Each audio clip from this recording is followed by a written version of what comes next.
आओ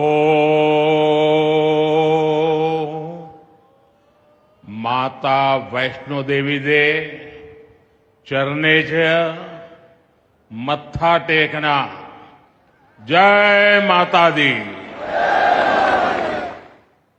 जम्मू कश्मीर के lieutenant governor Manoj Sinha ji, मुख्यमंत्री उमर अब्दुल्ला जी, केंद्रीय मंत्रिमंडल के मेरे सहयोगी Ashwini Vaishnaw ji, Jitendra Singh, V Somanna ji, deputy CM Surendra Kumar ji, Jammu Kashmir विधानसभा में नेता विपक्ष सुनील जी, संसद में मेरे साथी जुगल किशोर जी, अन्य जनप्रतिनिधिगण और मेरे प्यारे भाई और बहनों,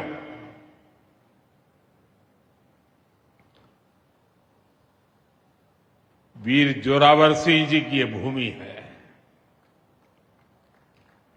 मैं धरती को प्रणाम करता हूं। साथियों, आज का ये कार्यक्रम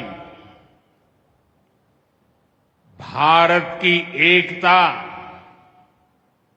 और भारत की इच्छा शक्ति का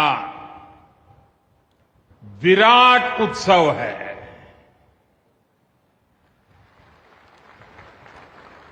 माता वैष्णो देवी के आशीर्वाद से आज वादी कश्मीर भारत के रेल नेटवर्क से जुड़ गई है। मां भारती का वर्णन करते हुए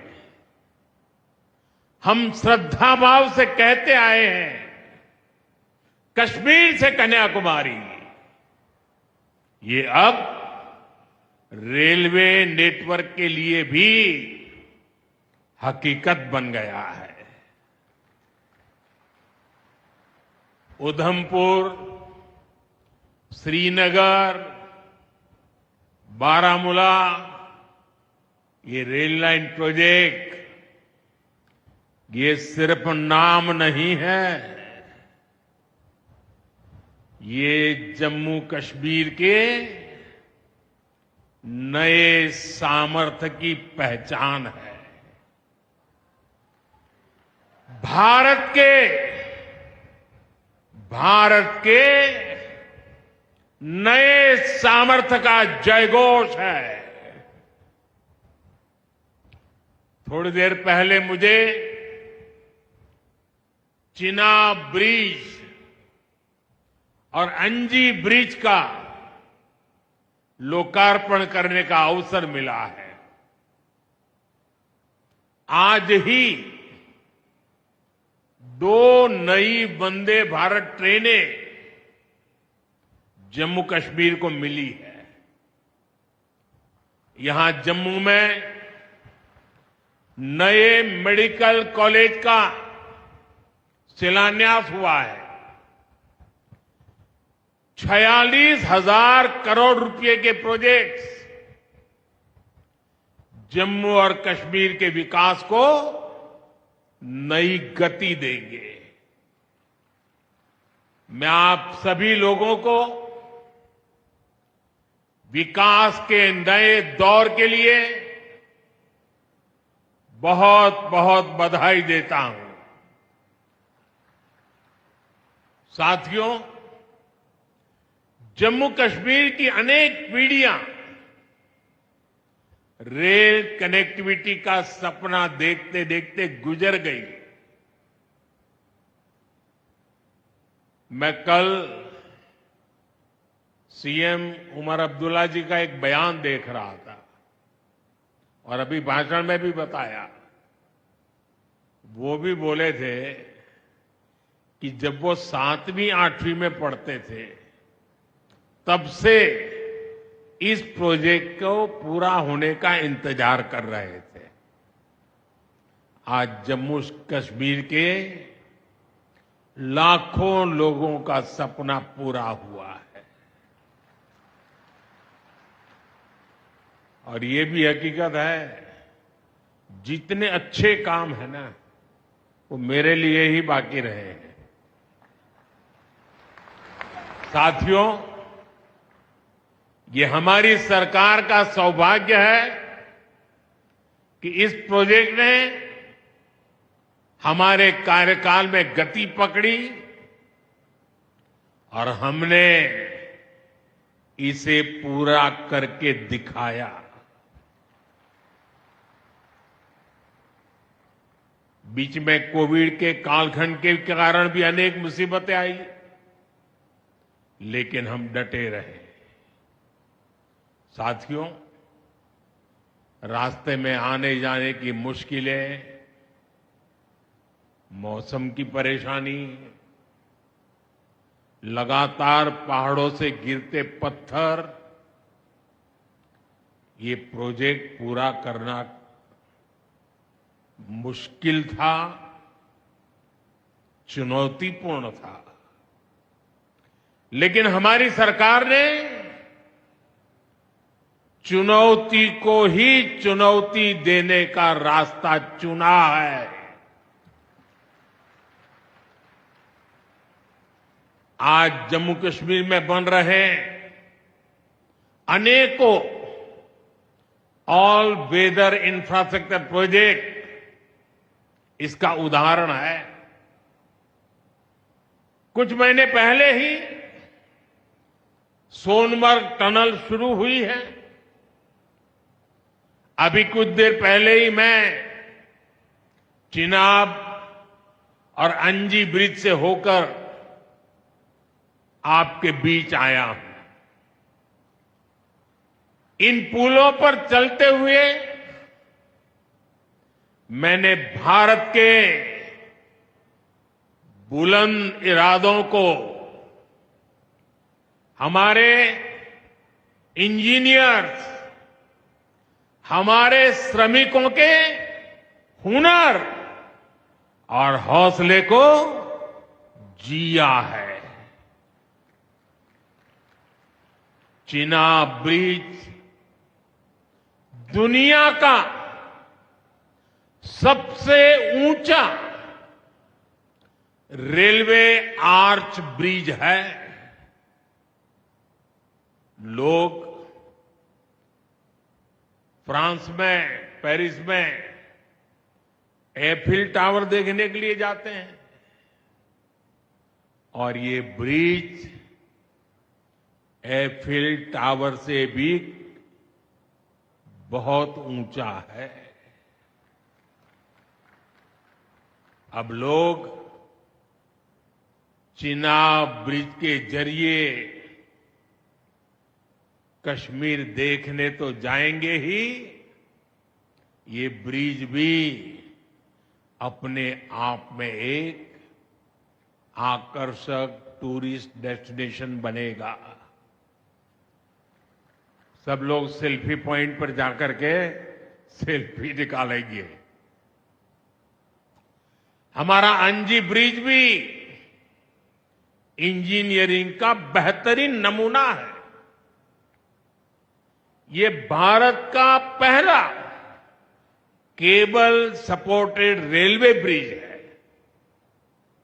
ये दोनों ब्रिज सिर्फ ईंट, सीमेंट, स्टील और लोहे के ढांचे नहीं है।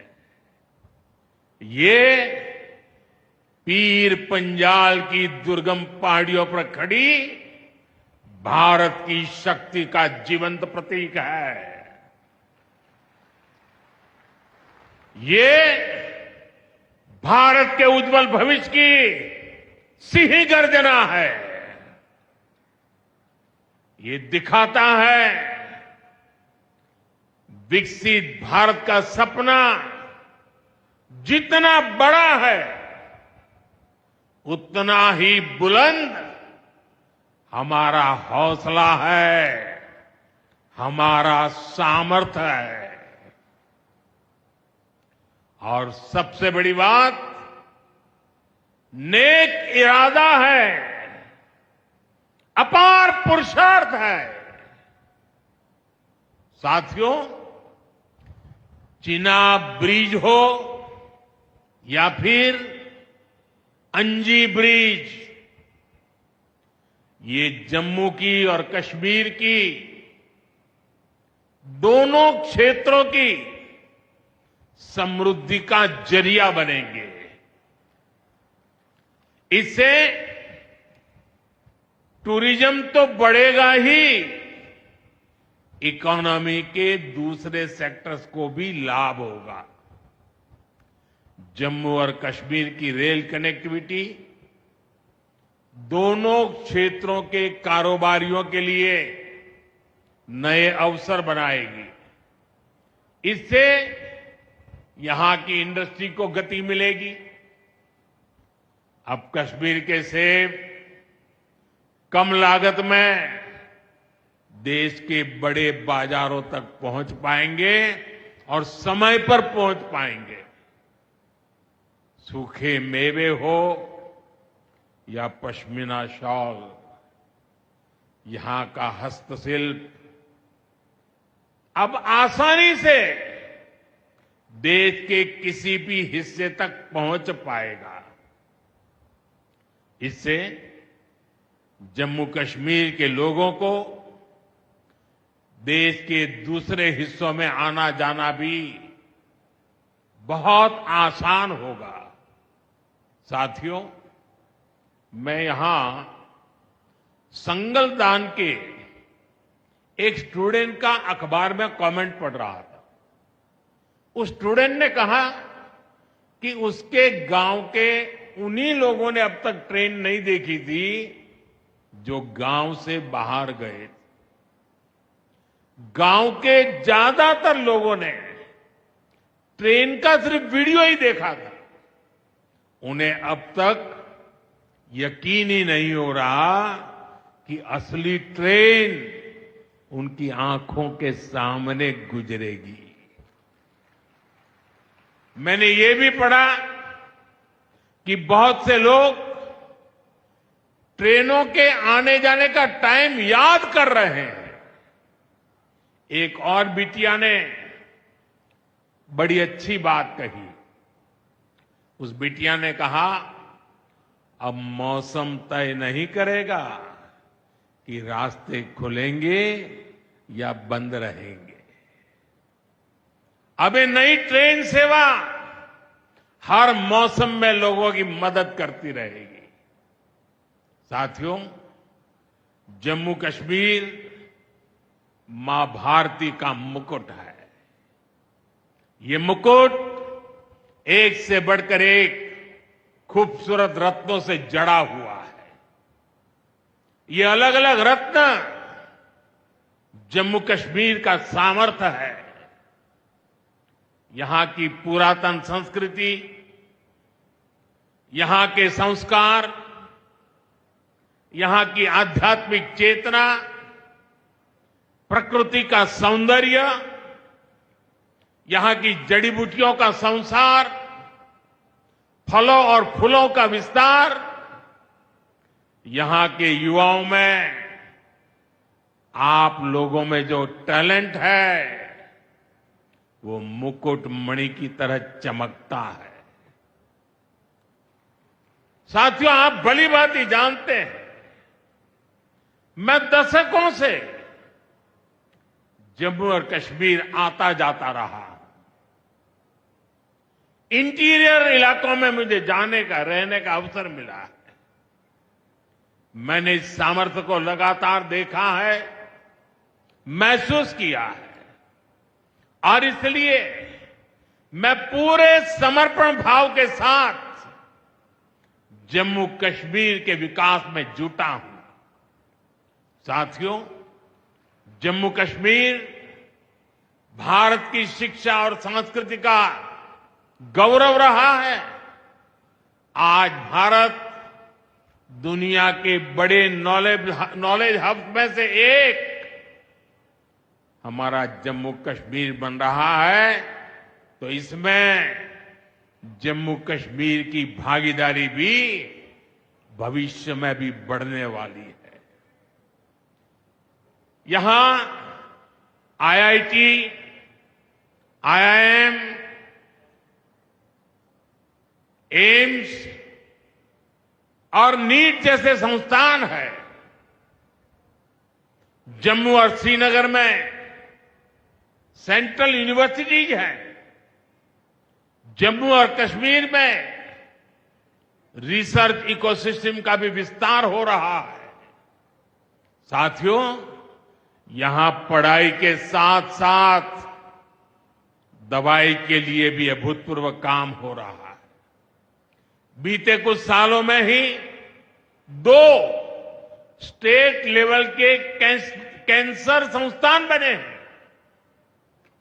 पिछले 5 वर्षों में यहां 7 नए मेडिकल कॉलेज शुरू किए गए हैं।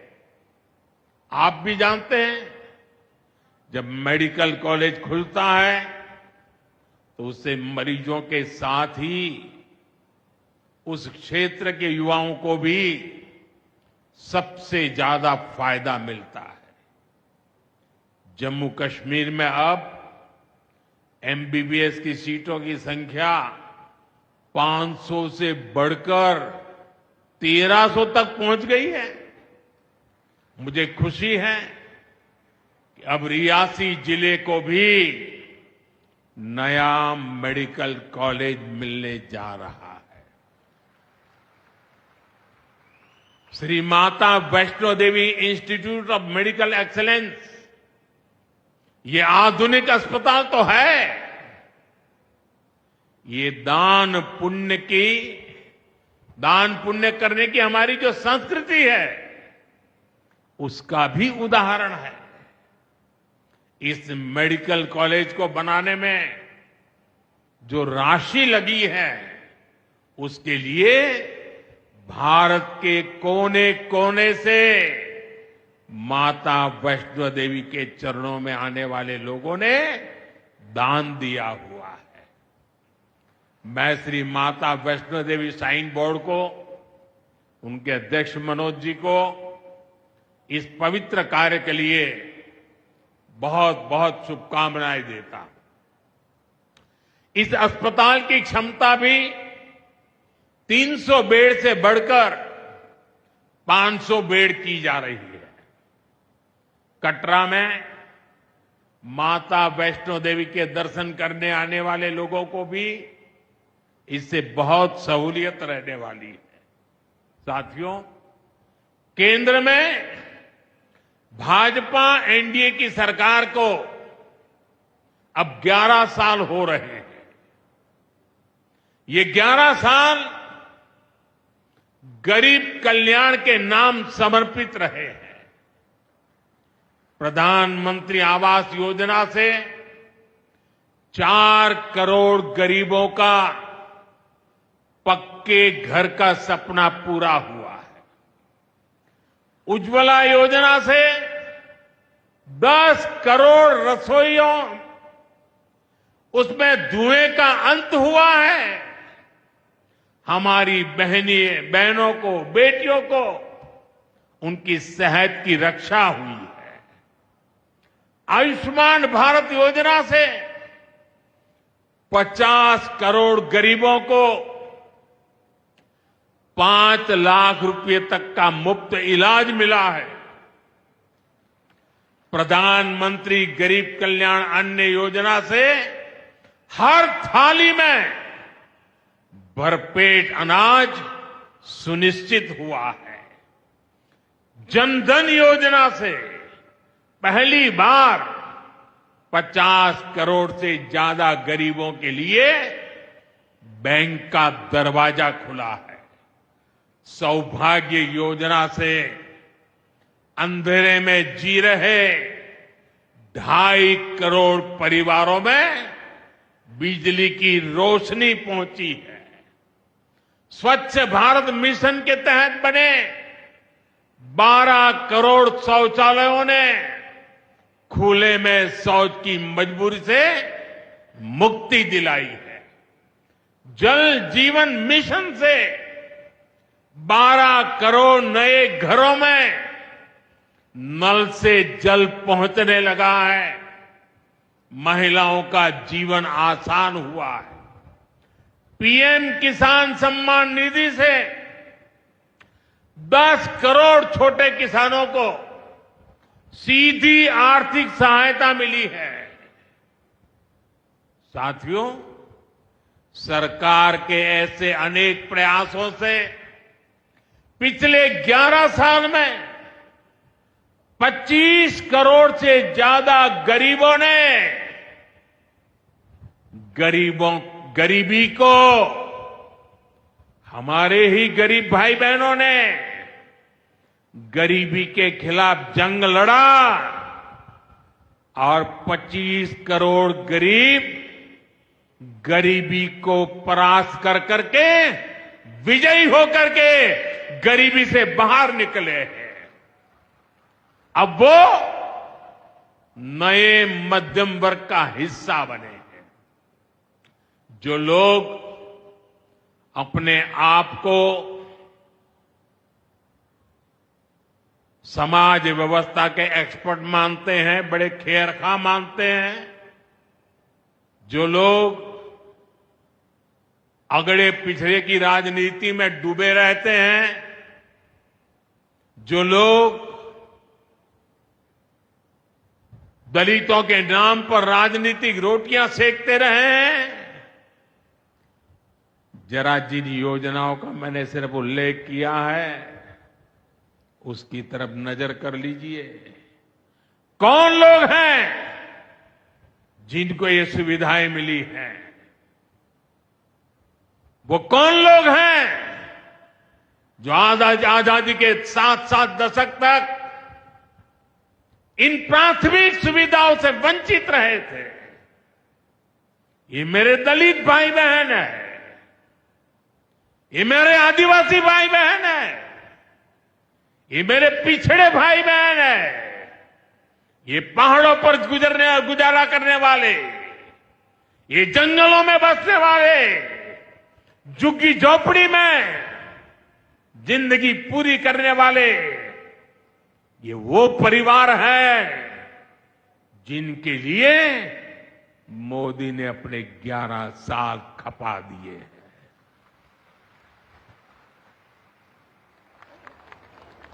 केंद्र सरकार का प्रयास है कि गरीबों को,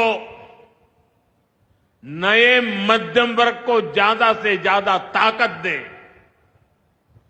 1 रैंक 1 पेंशन हो, 12 लाख रुपए तक की सैलरी को टैक्स फ्री करना हो, घर खरीदने के लिए आर्थिक सहायता देना हो, सस्ती हवाई यात्रा के लिए मदद देनी हो, हर तरह से सरकार गरीब और मध्यम वर्ग के साथ कंधे से कंधा मिलाकर चल रही है।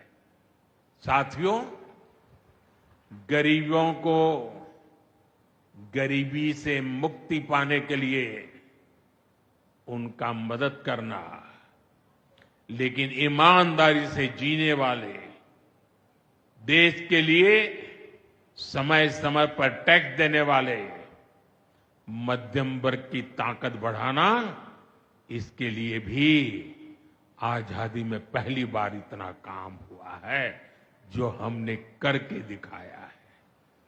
साथियों, हम अपने यहां नौजवानों के लिए लगातार रोजगार के नए अवसर बढ़ा रहे हैं और इसका एक अहम जरिया है टूरिज्म।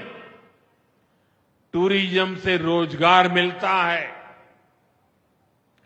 टूरिज्म लोगों को जोड़ता है, लेकिन दुर्भाग्य से हमारे पड़ोस का देश मानवता का विरोधी,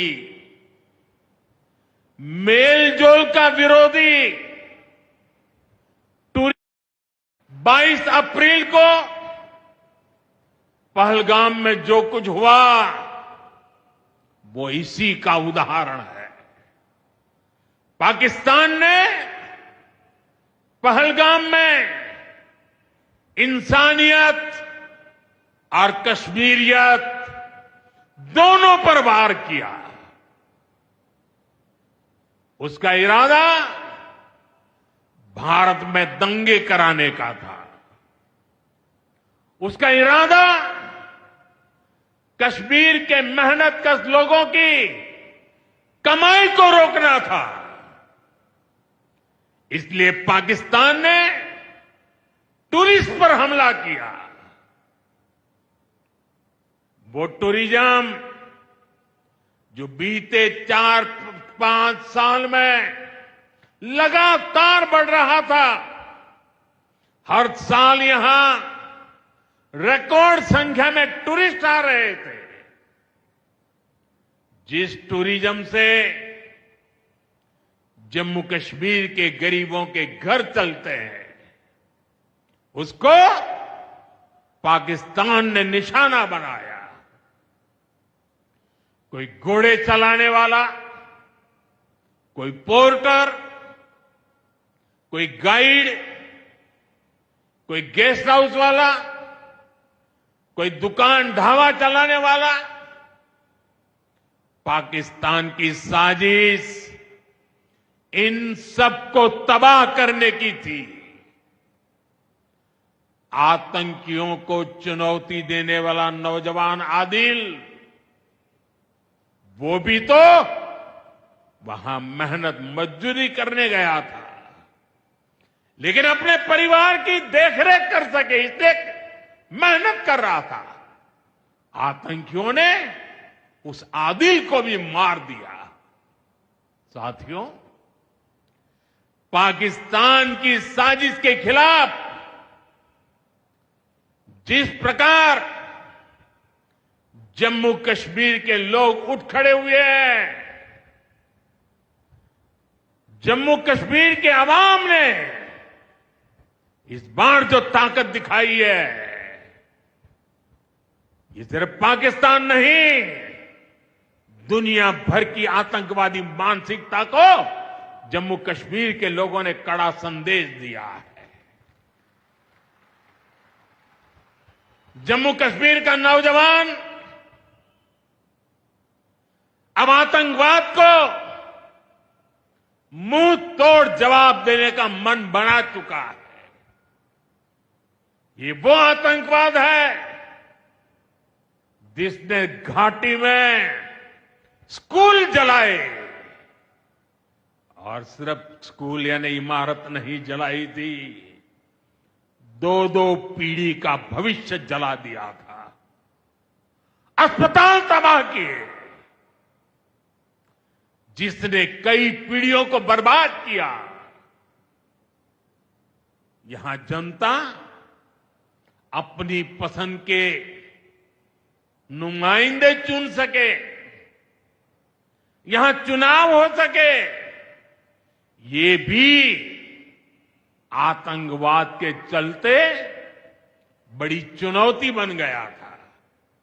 साथियों, बरसों तक आतंक सहने के बाद जैसे जम्मू कश्मीर ने इतनी बर्बादी देखी थी कि जम्मू कश्मीर के लोगों ने सपने देखना ही छोड़ दिया था। आतंकवाद को ही अपना भाग्य मान लिया था। जम्मू कश्मीर को इस स्थिति से निकालना जरूरी था, और हमने ये करके दिखाया है। आज जम्मू कश्मीर का नौजवान नए सपने भी देख रहा है और उन्हें पूरे भी कर रहा है। अब कश्मीर का नौजवान बाजारों को, शॉपिंग मॉल्स को, सिनेमा हॉल को गुलजार देख करके खुश है। यहां के लोग जम्मू कश्मीर को फिर से फिल्मों की शूटिंग का प्रमुख केंद्र बनते देखना चाहते हैं। इस क्षेत्र को स्पोर्ट्स का हब बनते देखना चाहते हैं। यही भाव हमने अभी माता खीर भवानी के मेले में भी देखा है। जिस तरह हजारों लोग माता के दर पर पहुंचे, वो नए जम्मू कश्मीर की तस्वीर दिखाता है। अब 3 तारीख से अमरनाथ यात्रा भी शुरू होने वाली है। ईद की उमंग भी हम चारों तरफ देख रहे हैं। विकास का जो वातावरण जम्मू कश्मीर में बना था, वो पहलगाम के हमले से डिगने वाला नहीं है। जम्मू कश्मीर के आप सभी लोगों को और आप सबसे नरेंद्र मोदी का वायदा है। मैं यहां विकास को रुकने नहीं दूंगा। यहां के नौजवानों को सपने पूरा करने से कोई भी बाधा अगर रुकावट बनती है, तो उस बाधा को पहले मोदी का सामना करना पड़ेगा। साथियों, आज 6 जून है। याद कीजिए, 1 महीने पहले, ठीक 1 महीने पहले 6 मई की वो रात पाकिस्तान के आतंकियों पर कयामत बरसी थी।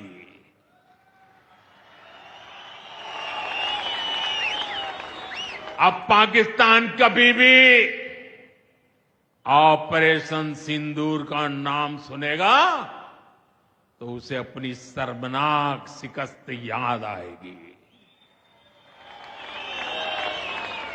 पाकिस्तानी फौज और आतंकियों ने कभी सोचा नहीं था कि भारत पाकिस्तान में सैकड़ों किलोमीटर अंदर जाकर के आतंकवादियों पर इस तरह वार करेगा।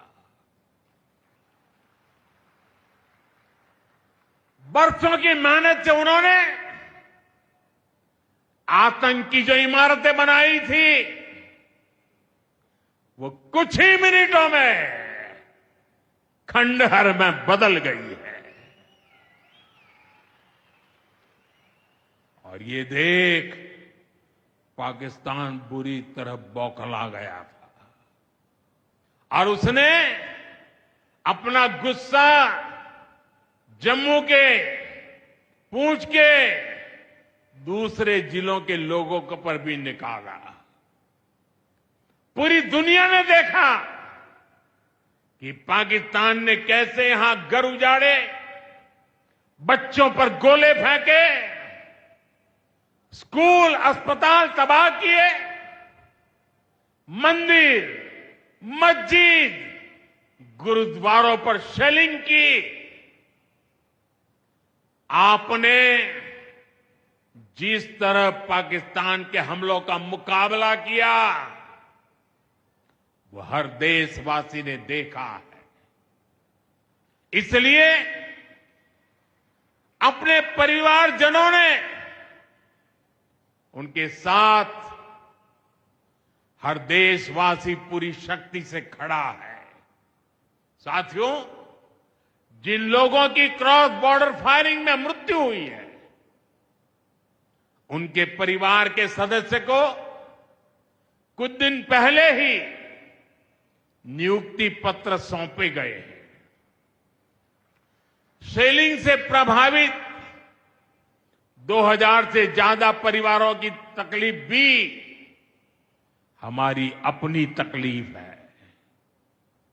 इन परिवारों को शेलिंग के बाद अपने घर की मरम्मत के लिए आर्थिक मदद दी गई थी। अब केंद्र सरकार ने ये तय किया है कि इस मदद को और बढ़ाया जाए। आज के इस कार्यक्रम में मैं इसकी भी जानकारी आपको देना चाहता हूं।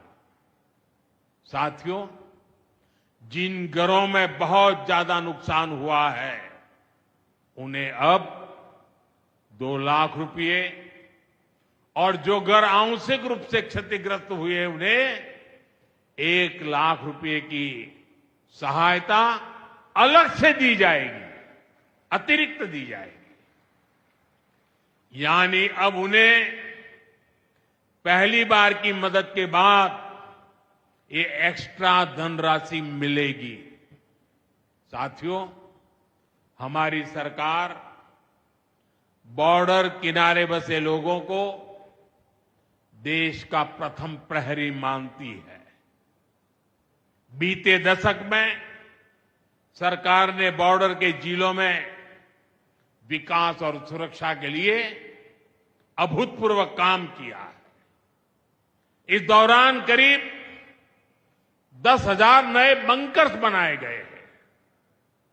इन बंकरों ने ऑपरेशन सिंदूर के बाद बने हालात में लोगों का जीवन बचाने में बड़ी मदद की है। मुझे बताते हुए खुशी है कि जम्मू और कश्मीर डिवीजन के लिए 2 बॉर्डर बटालियन बनाई गई है। 2 वुमेन बटालियन बनाने का भी काम पूरा कर लिया गया है। साथियों, हमारा जो इंटरनेशनल बॉर्डर है उसके पास जो बहुत दुर्गम इलाके हैं वहां भी सैकड़ों करोड़ रुपया खर्च करके नया इंफ्रा बनाया जा रहा है। कठुआ से जम्मू हाईवे को 6 लेन का एक्सप्रेसवे बनाया जा रहा है। अखनूर से पुंछ हाईवे का भी चौड़ीकरण किया जा रहा है। वाइब्रेंट विलेज प्रोग्राम के तहत भी बॉर्डर के गांवों में विकास के काम को और गति दी जा रही है। जम्मू कश्मीर के 400 ऐसे गांव जहां ऑल वेदर कनेक्टिविटी नहीं थी, उन्हें 1800 किलोमीटर की नई सड़कें बिछाकर जोड़ा जा रहा है। इस पर भी सरकार 4,200 करोड़ रुपए से ज्यादा खर्च करने जा रही है। साथियों, आज मैं जम्मू कश्मीर के आप लोगों से, खासकर यहां के नौजवानों से एक विशेष आग्रह भी करने आया हूं। और जम्मू कश्मीर की धरती से मैं देश को भी आग्रह करना चाहता हूं। आपने देखा है कि कैसे ऑपरेशन सिंदूर ने आत्मनिर्भर भारत की ताकत दिखाई है। आज दुनिया भारत के डिफेंस इकोसिस्टम की चर्चा कर रही है और इसके पीछे एक ही कारण है, हमारी सेनाओं का मेक इन इंडिया पर भरोसा। सेनाओं ने जो कर दिखाया, अब वही हर भारतवासी को दोहराना है। इस साल के बजट में हमने मिशन मैन्युफैक्चरिंग की घोषणा की है। इस मिशन के तहत सरकार मैन्युफैक्चरिंग को नई उड़ान देने का काम कर रही है। मैं जम्मू कश्मीर के युवाओं से कहूंगा, आइए इस मिशन का हिस्सा बनिए। देश को आपकी आधुनिक सोच चाहिए, देश को आपके इनोवेशन की जरूरत है। आपके आइडिया, आपकी स्किल भारत की सुरक्षा को, भारत की अर्थव्यवस्था को नई ऊंचाई देंगे। पिछले 10 वर्षों में भारत एक बड़ा डिफेंस एक्सपोर्टर बना है। अब हमारा लक्ष्य है दुनिया के टॉप डिफेंस एक्सपोर्टर्स में भारत का नाम भी शामिल हो। इस लक्ष्य की ओर हम जितना तेजी से बढ़ेंगे उतनी ही तेजी से भारत में रोजगार के लाखों नए अवसर पैदा होंगे। साथियों, हमें एक और संकल्प लेना है। जो सामान भारत में बना हो, जिसमें हमारे देशवासियों का पसीना लगा हो,